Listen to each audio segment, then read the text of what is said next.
Well, US Vice President Kamala Harris has been forced to endure the ultimate humiliation, having to certify her own election loss to Donald Trump. Donald J. Trump of the state of Florida has received 312 votes. Kamala D. Harris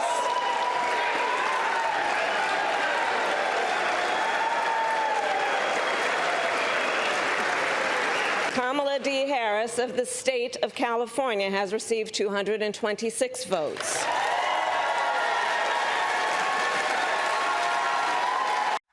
Kel, I love that she had to just stand there while Trump gets the standing ovation, and then her own side gives her a standing ovation for losing. There are two weird things about this. It's not unknown. The system in America is the Vice President chairs the Senate, and it isn't in the Senate that the Vice President has to chair the moment when the election result is certified. So that's what's happening, and that's not unusual.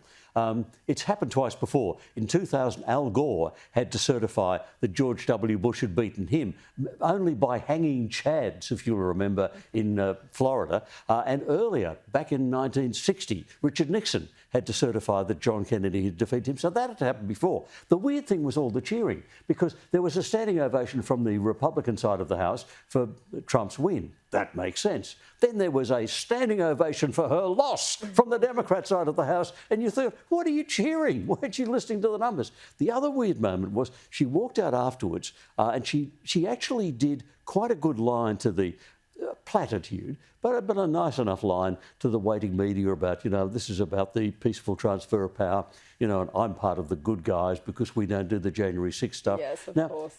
I always get this feeling she still thinks she's a possible candidate for 2028.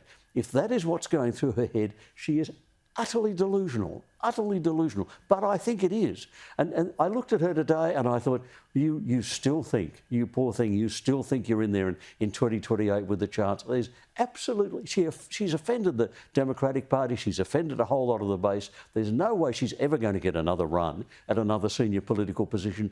And I don't think that penny has dropped yet. Oh, look, delusion seems to be a characteristic of the Democratic Party. I mean, Biden is still going on about how he could have beaten Trump if they just let him stay on there in his state of obvious cognitive decline. Yeah. What did you think of today's spectacle?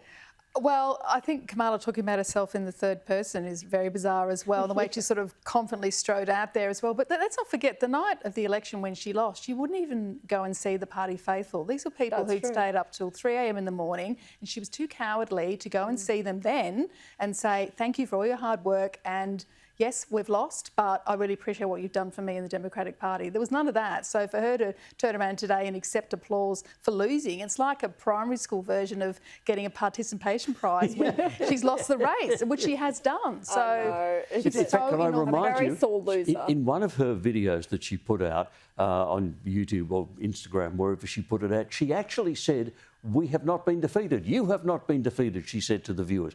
They've been defeated. That's what the numbers said. And somehow it hasn't registered. You have literally been beaten. Yes. Resoundingly in a vote. Been defeated. They cannot accept it. They still cannot accept it. Well, they're going to have to on January 20, aren't they?